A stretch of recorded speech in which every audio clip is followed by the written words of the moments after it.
Hello అండి. ఈరోజు నేను ఎగ్ దమ్ బిర్యానీ ఎలా చేయాలో చూపిస్తున్నానండి.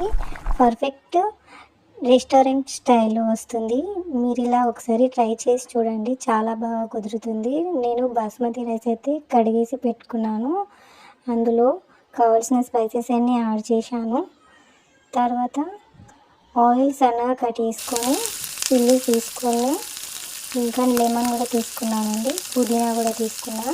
ఇలా ఆనియన్స్ అన్నీ ఫ్రై చేసినాక బాయిల్ చేసిన ఎగ్స్ని ఇలా కట్ చేసి పక్కన పెట్టుకోవాలి. తర్వాత రైస్ 70% కుక్ అయిన తర్వాత మనము పక్కన తీసుకోవాలండి. వాటర్ అన్నీ పోయేలాగా ఇలా జల్లెడలో జల్లించుకోవాలి.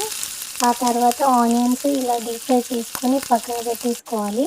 ఈ బాయిల్డ్ ఎగ్ని పసుపు ఉప్పు వేసి ఆయిల్లో ఇలా ఫ్రై చేసి తీసుకోవాలి. ఇలా ఫ్రై చేయడం వల్ల టేస్ట్ ఇంకా బాగా కుదురుతుంది. ఫస్ట్ బాండ్లీ పెట్టుకొని అందులో సరిపడా ఆయిల్ వేసి తర్వాత నేను అందులోనే ఆనియన్స్ అన్ని స్పైసెస్ వేసాను. అల్లం ఎల్లిగడ్డ పేస్ట్ కూడా వేసాను. కారం, ఉప్పు, పసుపు, బిర్యానీ మసాలా ఇంకా క్రీమ్, నా దగ్గర ఫ్రెష్ క్రీమ్ ఉంది, అది యాడ్ చేసుకున్నాను. పెరుగు కూడా వేసాను. ఇవన్నీ వేసి ఎగ్ని కూడా అందులో వేసి మంచిగా కలిసిపోయేటట్టు కలుపుకొని పెట్టుకోవాలి. ఆ తర్వాత ఎగ్స్ని పక్కన పెట్టుకోవాలి. అందులోనే వేసుకుంటే ఎగ్స్ అన్నీ ఇచ్చిపోతాయి.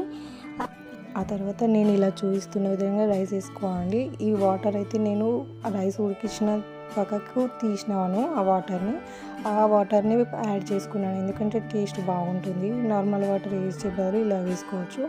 నేను ఇది దమ్ పెట్టేసి ఒక 1/2 అవర్ పెట్టేశాను. పైన ఏదైనా వజన్ పెట్టడం వల్ల ఆ గాలి కూడా బయటికి వెళ్ళకుండా పర్ఫెక్ట్గా రైస్ కుక్ అవుతుంది. నేను ఇలా పెట్టేసి కొంచెంసేపు అయిన తర్వాత చూస్తే అది ఇంకా కుక్ అవ్వాలి. ఇంకొక 10 మినిట్స్ కుక్ అవ్వాలి.